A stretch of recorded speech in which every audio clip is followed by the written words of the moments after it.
it turns out that that belief has been creating trouble for me constantly since I was 12 and a half, 13 years old.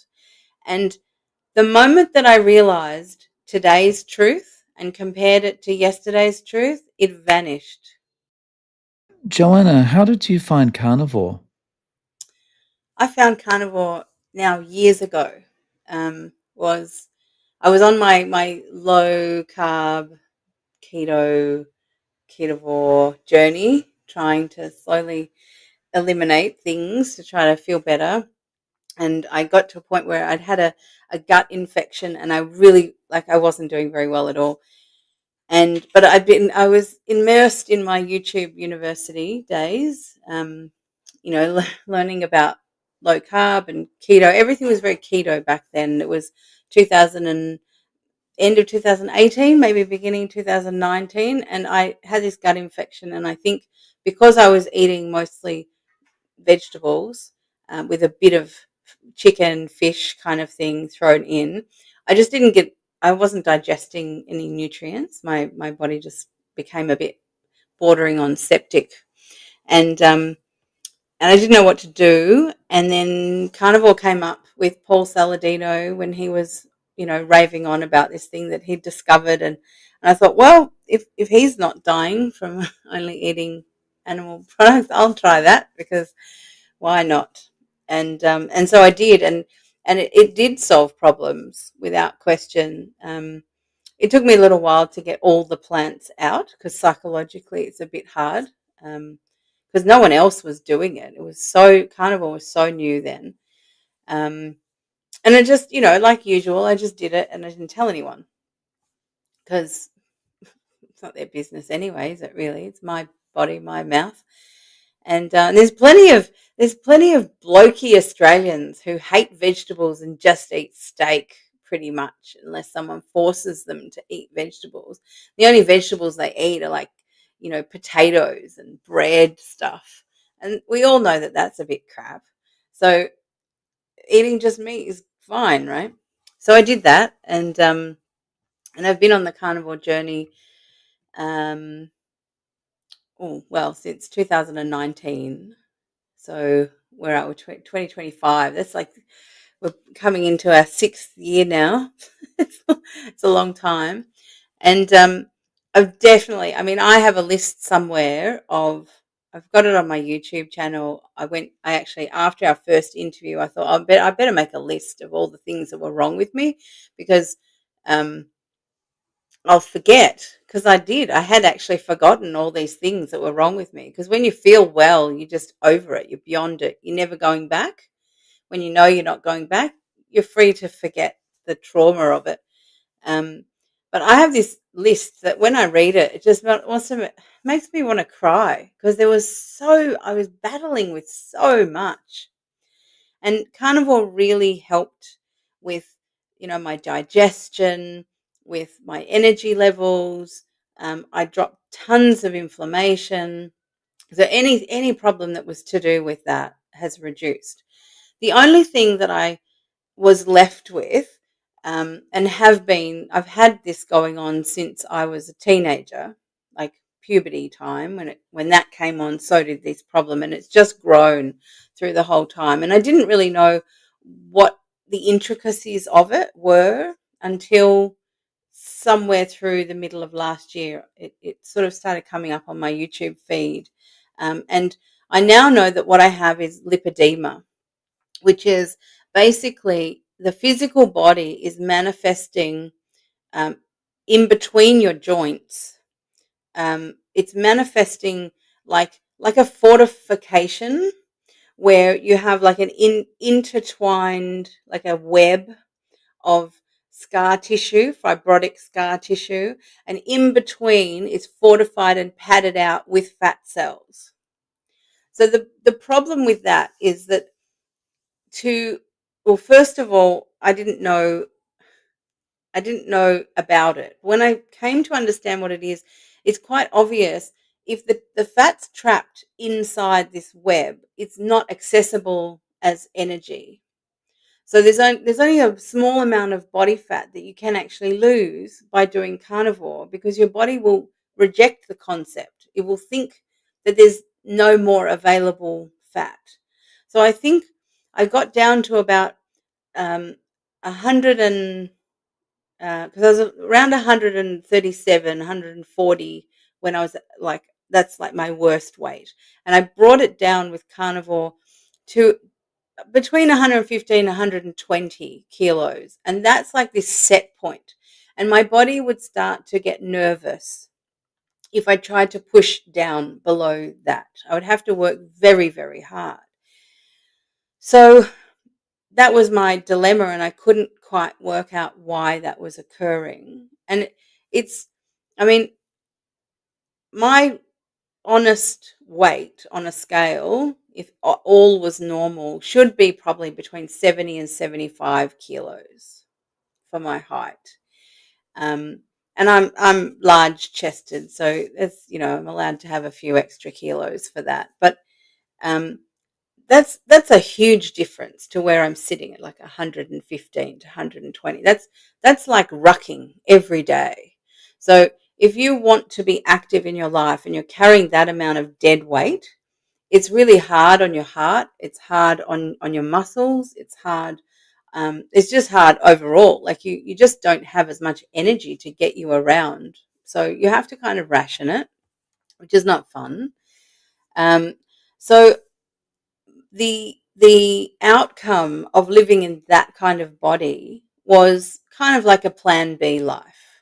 It wasn't what I've always known is, the me that's meant to be living in life. It's kind of like on half pace life. And I could never work out why it was so much harder for me, because I was always doing the right physical things. Like I'm I'm not lacking in intelligence, and I'm not lacking in commitment or willpower. I have spades of all of it. But there was something blocking me, and I just had no idea what it was. And it didn't stop me trying. I still kept trying because for 30 years, I've wanted to be myself. And all the all that I've done in my life is for that purpose.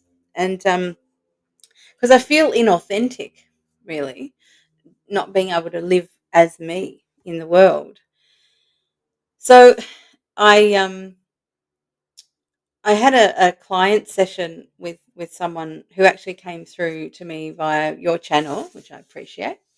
And I was explaining to her about priming and like priming with high fat and protein, and we were talking about um, how consistent priming needs to be, because every time you pause and you eat a little bit of carbohydrates, or extra dairy or something like that, you're sending a different signal. So you're sending, we have lots, we have lots, we have lots, we have plenty, land of plenty. Oh no, we don't.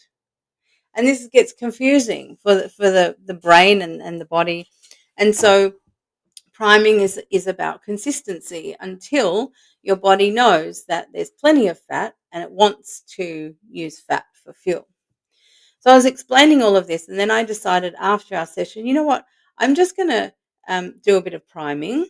I'd because it's summer in Australia, and the light profile changed, and I decided I wanted to eat more fish, and so I ended up changing the fat profile in my diet, and I put on 4 kilos in 2 months just from doing that. So I was in Australia in the supermarkets. The only fish you can get is farmed fish. So they're not eating fish. The fish are not eating fish. The fish are eating kibble. They're being fed kibble, and their fat profile is obviously way higher in linoleic acid. And linoleic acid, if you have too much of it, it will encourage you to put on weight, because you have to think about, what do wild animals do in summertime? They eat berries and nuts carbohydrates and all of that stuff to increase their linoleic acid, which makes them want to gorge on it all because they need to get fatter because winter's coming. And so I had this experience where I was in the thick of summer and I was putting on weight. The problem is that we don't have winter. We never have the context of, a native, natural kind of winter. So that was fresh in my mind, which is why I then went into, well, I'm gonna change my fat profile. So I took out the farmed fish. I went back to eating more beef, and I increased the saturated fat in my fat profile, which made me feel instantly better. So the linoleic acid made me hungrier, made me think about food all the time. So it acts a lot like carbohydrates in your, like signaling your brain. So cut that out, went back to more saturated fats, and I did that for about 2.5 weeks, and I put on 1 kilo. So I was priming really, really well, high fat. I was borderline disaster pants, right? So I could have come a bit back from that, but that's how I did it. And when I weighed myself and I was 118 kilos, um, at the beginning of February, it was the 1st of February, I just had this thought. It's like, okay, no matter what, I have to fast. I have to. Now, this is me whose nervous system craps its pants when I intermittent fast for more than 7 days, and I've actually seen the weight come off on the scales, and then my nervous system just goes and has a tantrum and makes me all agitated. And this is exactly the tactic that was happening in my body, where all of a sudden I'm in control. No, out of control. And I have to stop what I'm doing to feel okay again. So I made this decision. I have to work out, no matter what, I have to work out how to fast, because I've known for a long time with the lipedema, I have to untrap the fat cells. So I have to get the autophagy going. I have to force my body to need proteins from itself. And so the priority is, so your organs are highest priority, and then your muscles, and then any excess proteins. And I have plenty of them. I've got lipedema in places that they say you don't get lipedema.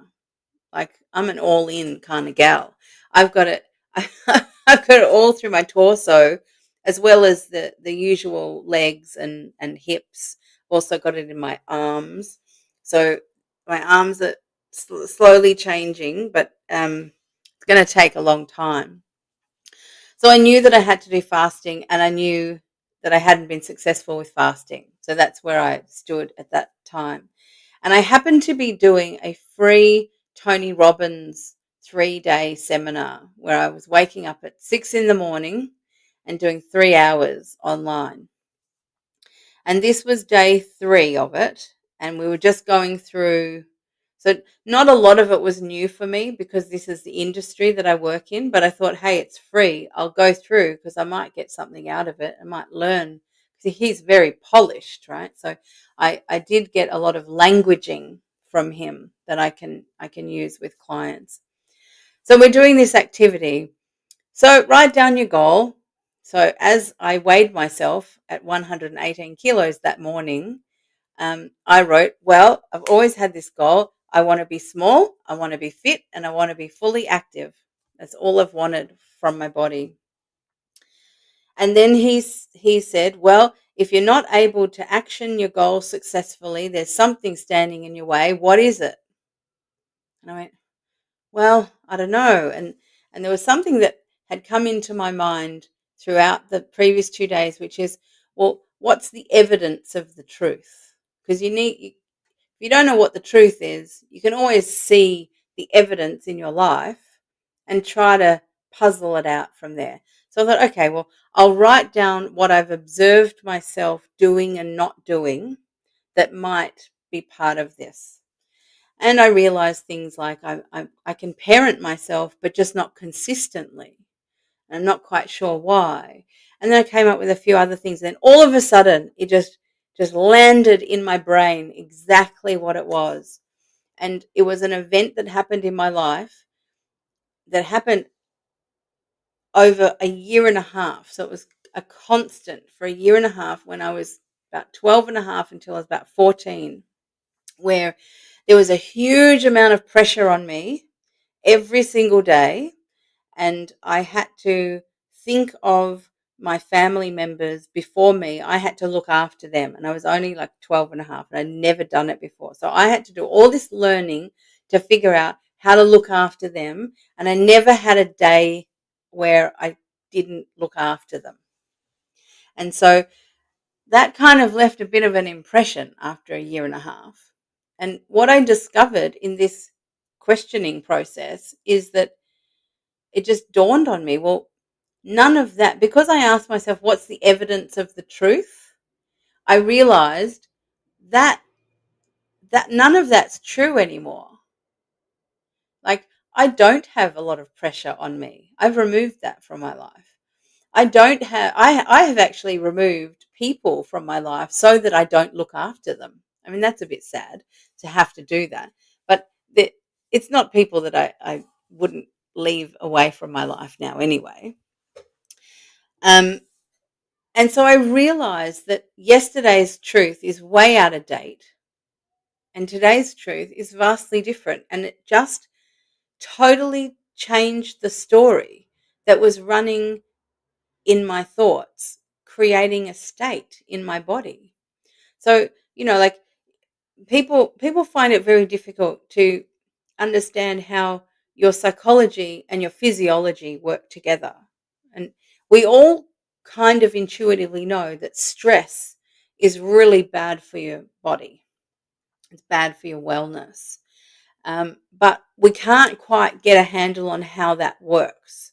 And I've just experienced firsthand exactly what I teach people and take them through when I work with them. It's as simple as tracking back to where a story is being told by a part of your mind that you created when you felt very vulnerable and you needed support. So you created a part in your subconscious mind that will run this story for you and keep you supported. And at the time, totally makes sense.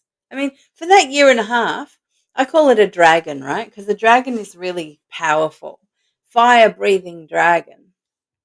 That you got that dragon to understand this truth between, of you and the world and your relationship with the world and how you see the world and how it's affecting you. So you create this very powerful force that helps you and works with you as you live your life.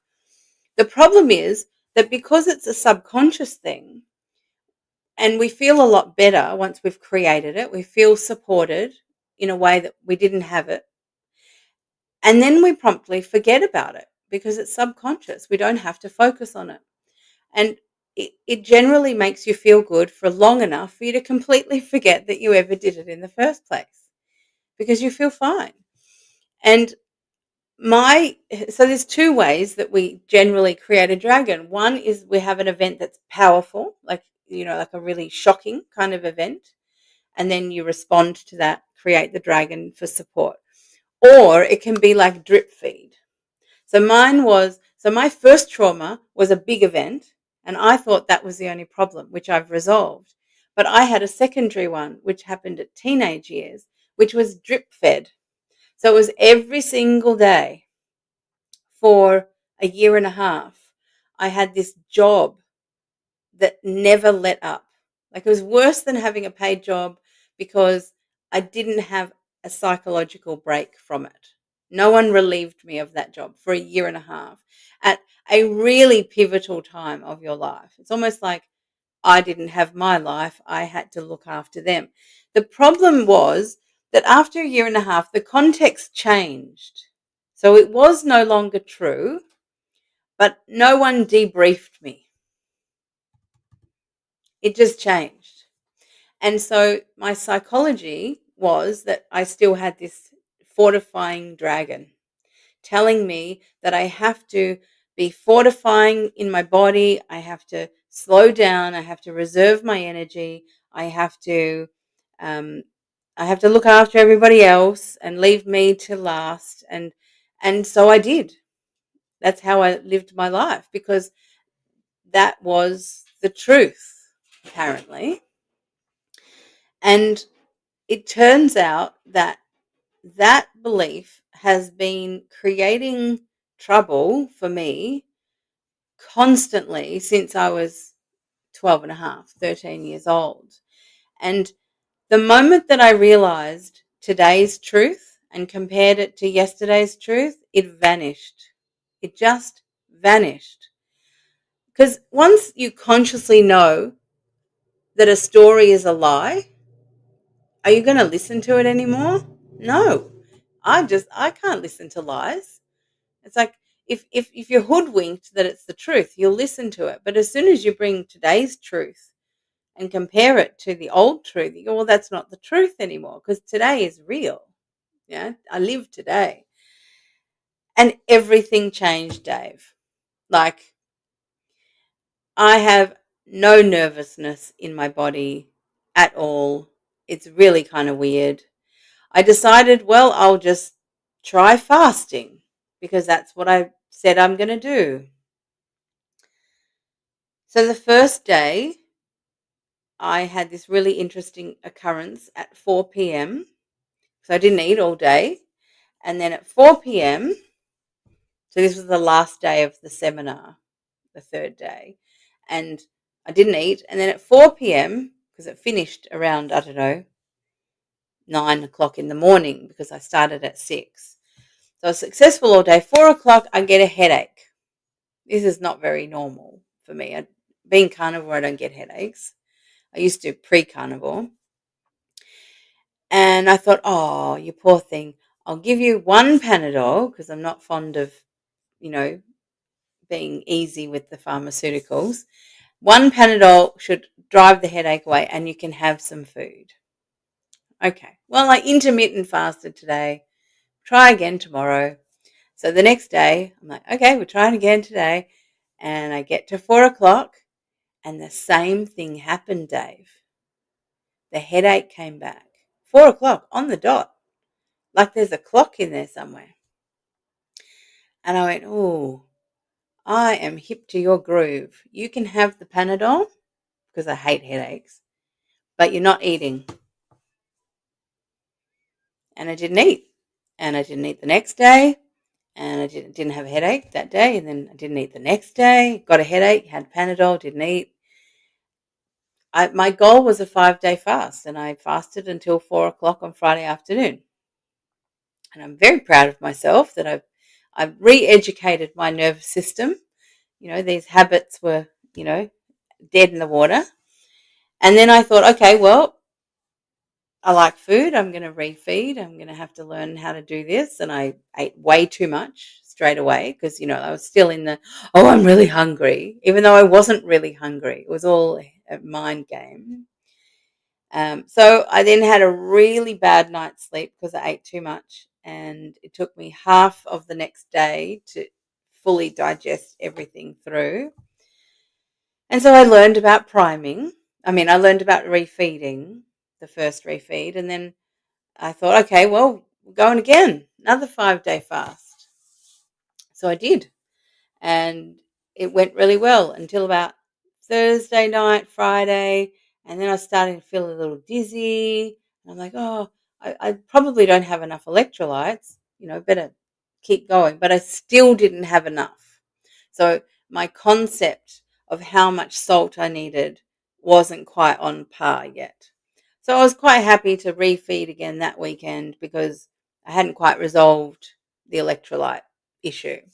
So I did a better job with refeeding the second time and didn't have the stomach ache, which is great. So I learned that I actually wasn't that hungry and I didn't really want the food that much. But I was doing it because I still had a concept in my head. If I'm going to fast all of this off my body, I may need to put a bit of nutrition in there along the way.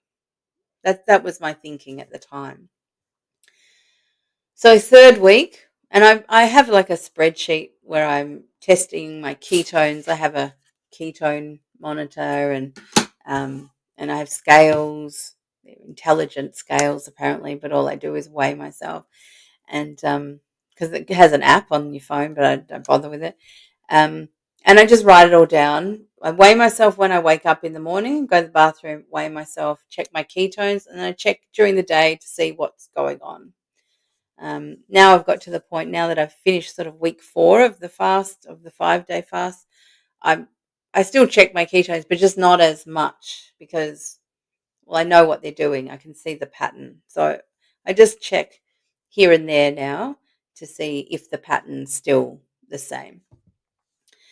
And what I noticed was every time, so I've now done 3 weeks of 5-day fast and 2 refeeds, 2 days refeed. So that's the 7 days. And I've noticed that it takes 2 days to bring my ketones up to a really nice level where my brain is just cranking. I still have, good carnivore clarity the whole time. But when you fast, it's like coffee without the anxiety, like it's just really like being an intellectual person. I adore it. Like I'm speeding around in my mind. I'm so on point. I can remember everything all the time. I'm fast, I'm sharp when I'm in my language classes. I can do everything. Like I can multitask. I'm even getting bored a little bit because I'm so on it. So I really do adore this high ketones. I'm kind of getting a little addicted to it. But what I've noticed is it takes a couple of days to bring the ketones up so that you're really in full fat burning, or it's not burning, but usage, high fat usage. And the 2 days of refeeding, because you haven't eaten for 5 days, you have to go through at least the first 24 hours of waking your digestive system up. And then you have to eat small amounts often to get in the content that you want to get in so that you're not eating tiny amount over the day. You want to try to get back to eating, like telling your brain that there's enough of everything so that it calms down. So essentially it's 2 days going backwards and then 2 days coming forward. So out of 7 days, I'm wasting 4 days. So I realized by the end of the 3rd refeed that I'm jack of it. I'm done with the refeeding. I know I've learned what I needed to learn. I've learned with the 5-day fast and the 2-day refeeds, I've learned everything that I need to learn, and I feel really confident with how my body sits in each state, and my preference is the fasted state. I'm absolutely baffled that I am not tempted to eat. Like I'm baffled by it. It's I mean, when I refeed, I notice that I really like food. Like I'm eating it like, oh, it's like the mouth sensations. I haven't had this for a week. It's amazing, yeah? But while I'm fasted, it's so easy now for me to just go, no, no, well, no. It's just going to mess things up if you eat. What I really, really want in this whole process is high levels of autophagy. It's the only way that I'm going to recondition my body, because there's only a certain amount of available body fat that's not trapped inside the lipidemic tissues. And so for me to keep going, I have to stay in a fasted state. So in the 7 days of the 5 fasting, 2 refeeding, I'm really only in a high autophagy state for maybe 3 days. And I'm a person who likes efficiency. So as long as there's no pain or anguish, then I'm all for it. I'm just going to keep going. So I made the decision basically the end of last weekend by finishing up my food after breakfast. So I went for a walk with my dog, and then I came home and I cooked all the food that I had planned to eat over the weekend. So I'd eaten some on Saturday, but Saturday, the first day of refeeding, you can't eat a lot. You have to eat soft stuff. So then I ate the rest of it. And at 10 o'clock, I finished. I cleaned the kitchen. I put everything away. And that was it. Done. We're fasting now. The great thing about fasting is the kitchen doesn't get dirty. You don't have Yeah. to, you don't have It's to do awesome not having dishes. to clean up, right? Oh, I never thought having a break from feeding myself would be so delightful. Really, I never conceived of it. It's really mind blowing. If anyone wants to fast purely to get a different perspective on food and caring for yourself and noticing what's going on in your body, it's vastly different than just being carnivore. Like even a very simple version of carnivore, it's fasting is wild. It can really take you to a completely different perspective. I mean, today is like the 20th day that I've fasted.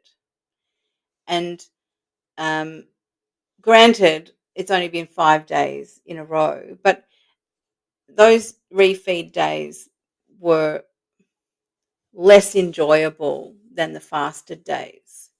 And that's why I'm just sticking with the fasting. And I know that my body will crave food. Like I'll dream about it and I'll start thinking about it if I need the nutrition or I don't have enough energy coming through. So I can trust my body. Yeah. So at this stage, you've now been since the last refeed, it's now been 5 days, and Yeah. you just plan to continue Yeah. Yeah. I know it's until when? mentally weird, right? It's mentally for me weird. I'm just going to not eat. I mean, I'm a middle-aged Jewish woman. We just don't do this. You know, I've made sure that I'm not keeping it a secret, but I'm just not telling everyone because, well, there's two reasons.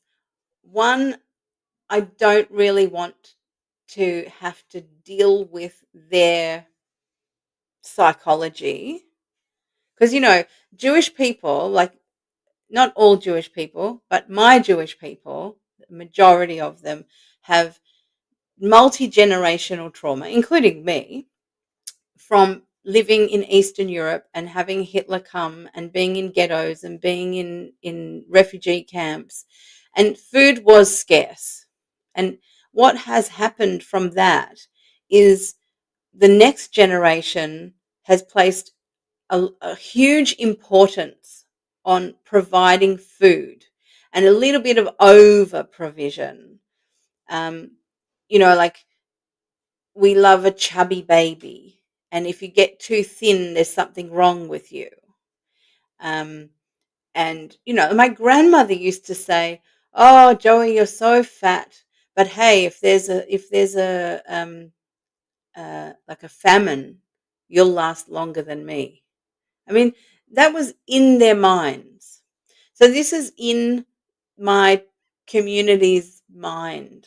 If you're athletic and you're thin, you haven't got resources for when the bad times come. There's this anticipation of the bad times coming.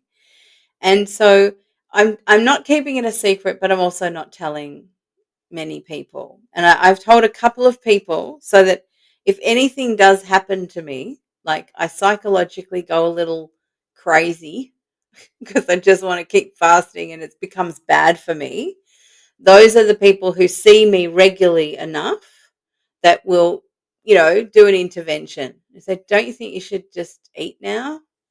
That they would say that. So I've told enough people for my psychological safety, just in case, but I don't think there's going to be a problem because I really do love food. Um, the thing that I don't love, which I've never known because I've never experienced it until now, I don't love how tired one gets when you digest. So most people understand this like from like a carb crash. When people go out and they eat pasta and bread and they're just so overstuffed because with carbs, you can just eat so much of them until your stomach won't take any more food. And then as you digest that, there's so much glucose coming into your bloodstream that you just, and then you have so much insulin response that you just fall asleep. And so that people call this a carb crash, and they have a snooze after they eat. That's kind of, it's not as dramatic, but it's kind of what I feel when I go from fasted to fed. So there's a real difference because it does take energy to digest food, and so that energy is no longer available to my brain. So it's not that you're refeeding with carbs, it's just that No. you're because even though you're only refeeding with, say, eggs or meat, Yeah, you're eggs, you're fish, yeah, a bit of beef, yeah. But you're waking up your digestive system, and that's effort for it. And you're having to digest food. You've got to build the stomach acid. There's this whole process, and you have to. I really adore the feeling of the fasted state because I don't feel like I'm without at all. I feel totally resourced. and it's so strange, right? Because it's It's like, how can you feel good doing what most Oh, people because would here's some I built earlier. I've got tons of storage. I have a garages full. So if anyone wants to come and see me in the flesh in Melbourne, if you're a Melbourne person, yeah, come to what's the name of the event that's in Carnivore Live. Carnival Live. Come to Carnival Live. Dave and I will both be there, and I will be a shadow of my former self. Mm. Um, yeah, it's and happy. And I think what will have to happen, this is my anticipation, because it's really bizarre to think of it this way, Dave. Like, I am so objective and pragmatic about this. Like, it isn't my life, it's someone else's life that I'm just manipulating. Like, I'm pulling strings, I'm just organizing like a puppet. And me, the puppet, just does it because I've spent so much of my life struggling against this ridiculous story that everything to do with fitness, wellness, weight, food has been an emotional struggle and effort. And now it's so easy.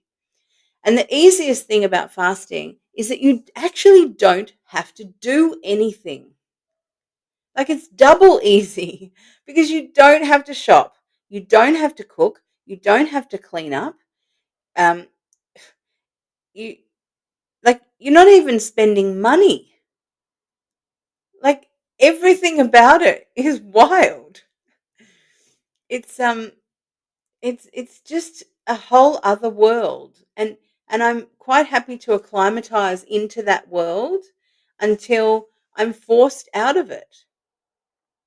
And I will get forced out of it because I do believe I have enough lipidemic tissue in my body that will still remain um, when I've run out the available fat. So the protein deconstruction, even though I'm forcing the high autophagy, like I'm exercising a lot, I'm swimming 3 times a week, and I can tell that that's really building muscles. I've got like a pull up bar that I don't pull up anything, but I hang on it and I swing on it to build my muscles. So as I get lighter and I get stronger, I can do a little bit more all the time.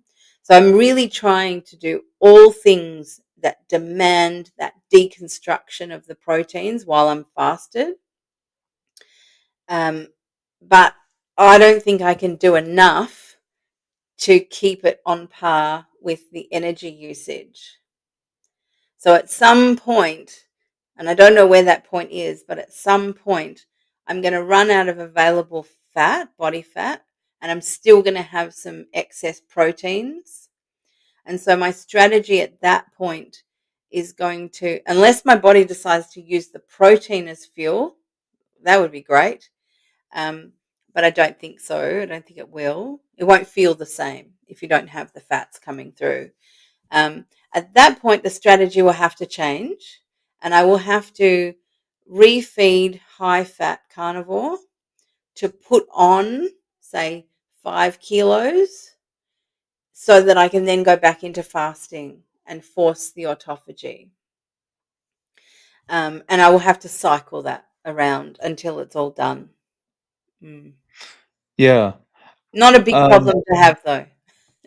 no, I mean, the thing that strikes me as the best part of this is that you are actually enjoying the process. Loving it. Loving it. I'm loving it so much. I'm creating like the fasting diaries of Joanna Ruth on my YouTube channel.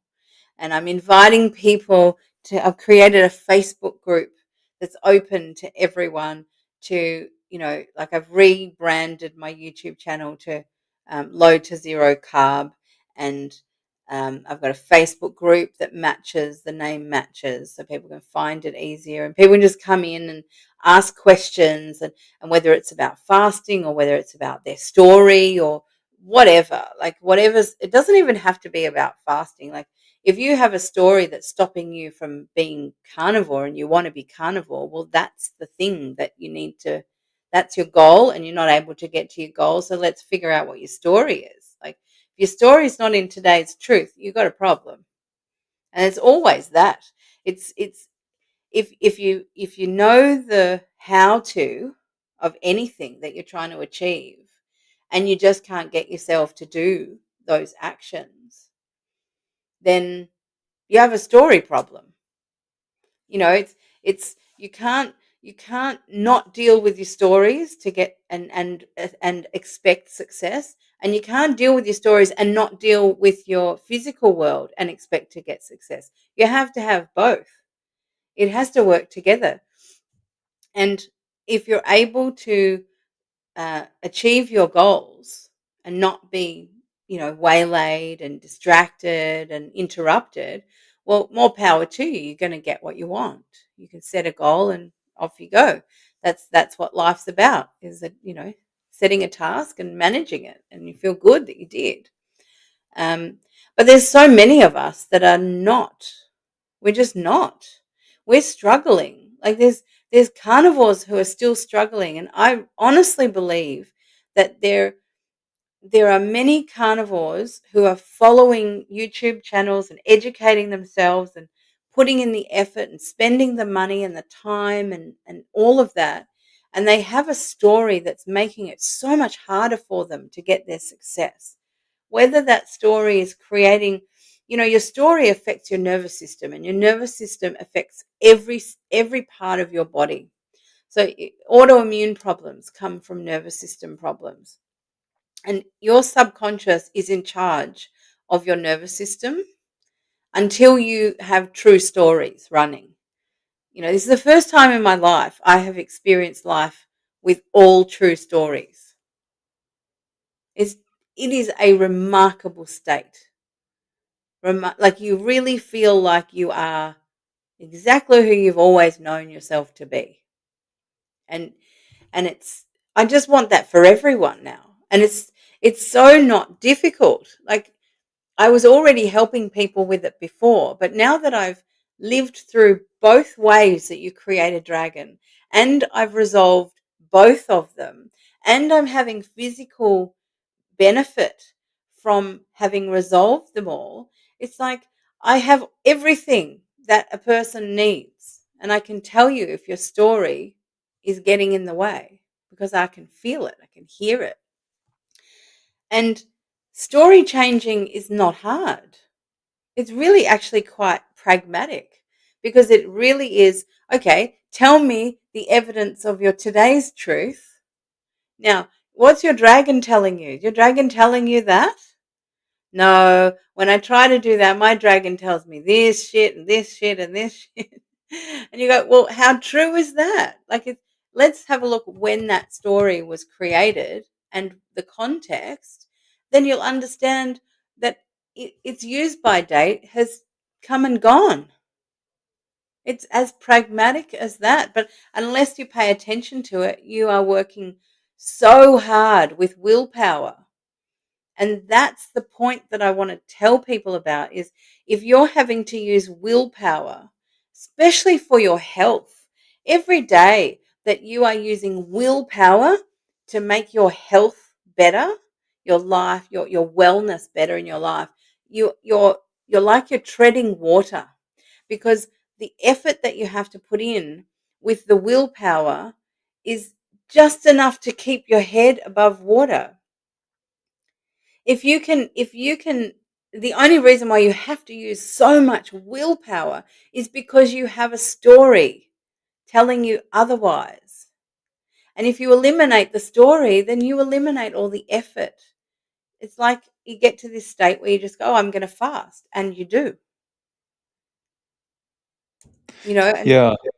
it's it's time now for everyone to get on this. And like, I'm not even like, I want to help people so much that that's what the Facebook group is for. It's like, just even if you haven't got Facebook, sign up to Facebook and go into the group and visit it when you have a question and get the questions answered.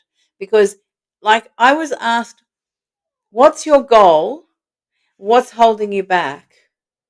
And I'd already had the idea of, well, I need to see the evidence of the truth. That's 3 pieces of information, 2 requests and 1 idea about the evidence, and I cracked the code. I mean, what if someone comes and just tells their story, and I ask them 3 questions or 2 questions or 1 question in the context of me explaining this, the dragon and the story, and they have their aha moment, and then the rest of their life becomes, they become capable, because they don't have to push through. It's not without effort. I mean, I still have to make decisions. I still I still have to decide I am still not eating. Um, but it's without that anguish. You know, I just don't think people deserve to have to suffer. I think it's a form of suffering. I think it's time for people to realize that you don't actually have to suffer. You really don't. Yeah. A majority of it is self-imposed, right? Yeah, but it's interesting because it's self-imposed only because for the last, I don't know, maybe 100 years, we have no longer lived in multi generational homes in small villages where everybody knows everyone's business. And like, we live so separately now that no one in our lives today has been observing us since we were young. So we don't, when we go and see a therapist, we can tell them whatever story we want and can't call bullshit on it, can they? Because they don't know us, right? So humans have, until the last 100 years, had a support network built in. And then we've had all this technological, industrial and technological advance, and we no longer have that safety net. I mean, it's a really annoying safety net. Like, you can't get away from everyone knowing and talking and all that stuff. But the day that you realize you're in trouble, it's the most convenient safety net that it's worth putting up with all that rubbish that you put up with, to have someone know what the problem is, because they've lived with you while you went through these experiences, which you've now forgotten about. And so, because we don't have that, it is self-imposed. Our struggle is self-imposed, but only because we've forgotten that that function used to be taken care of for us in our communities, and there's no way. We think that going to a therapist, the average therapist, is going to fulfill that, but it doesn't. It's just not been successful. Yet what I seem to do is to help the person become their own community, become their own safety net.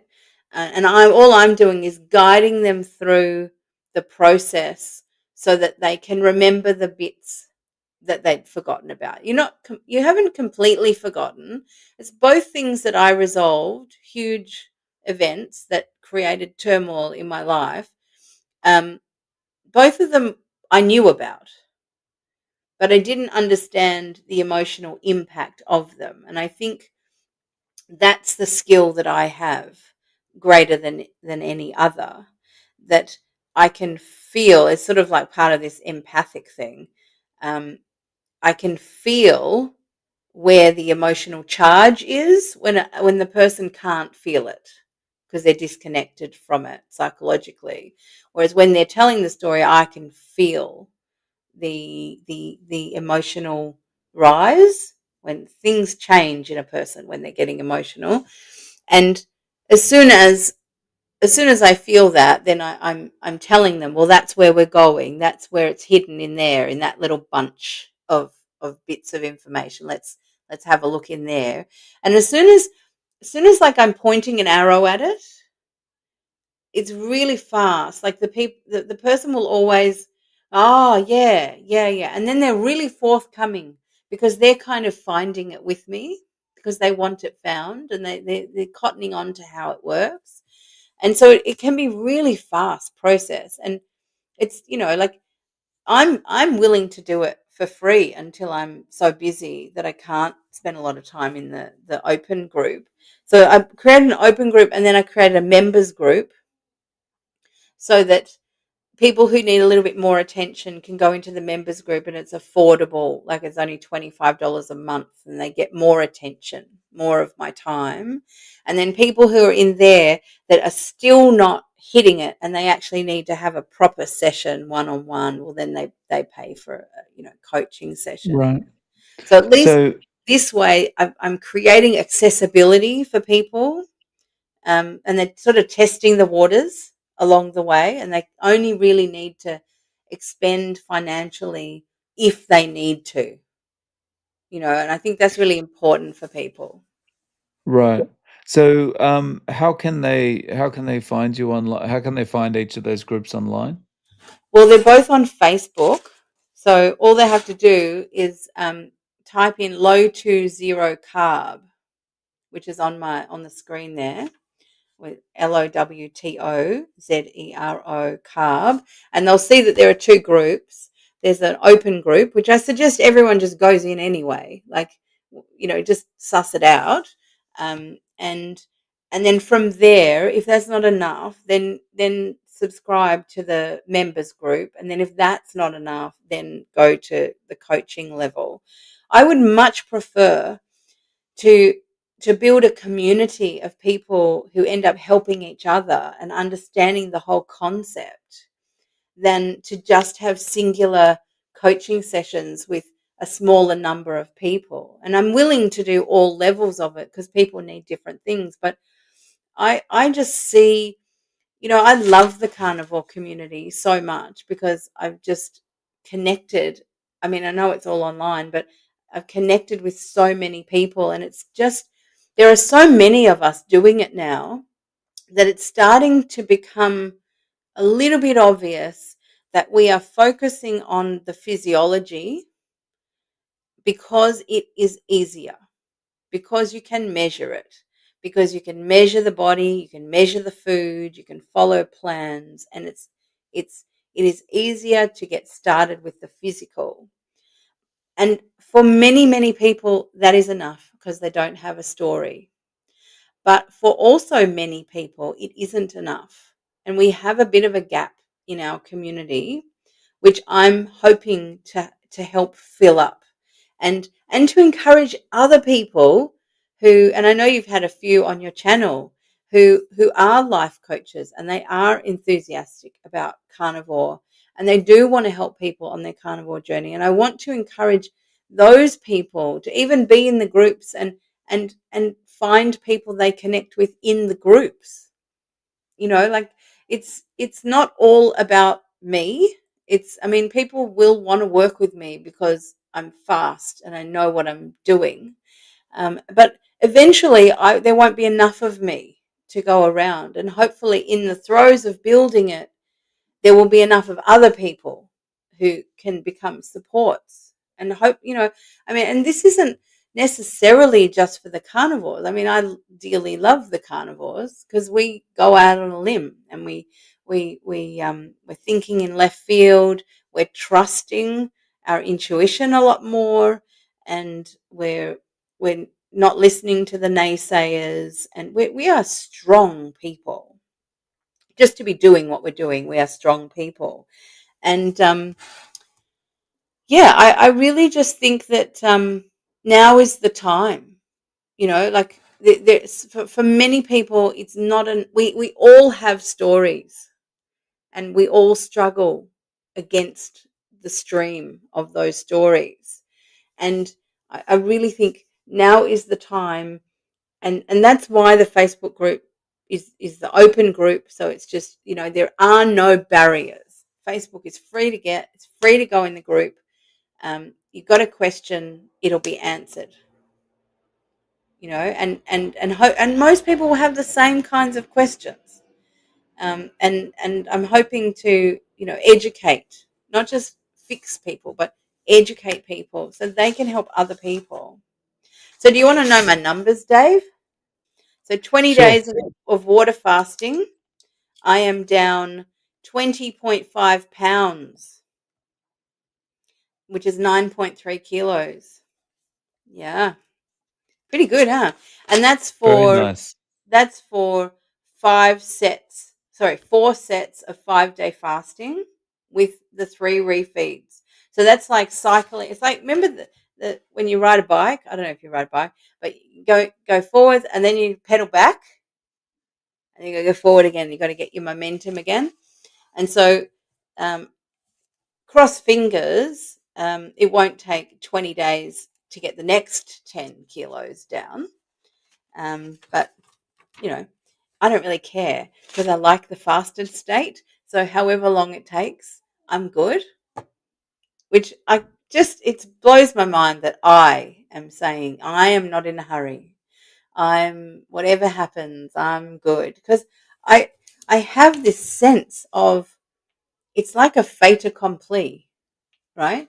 This is how powerful the story is. From the moment that I changed the story, not only do I feel calm in my body, but I have full decision making power, and I'm enjoying living in this body.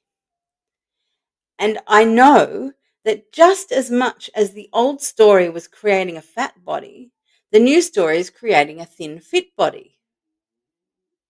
I just know, because the state in myself is different. The chemical state in my body is different.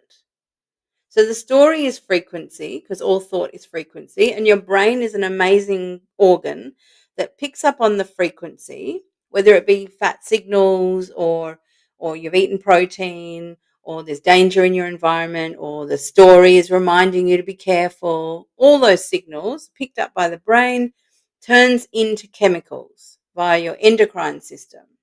And that's a state that we feel in our bodies. We can't feel a thought, but we feel that hormonal state inside of our bodies. And as we all know, like with insulin and high blood sugar, you cannot fight the state within your body. You can fight with it, but you can't win.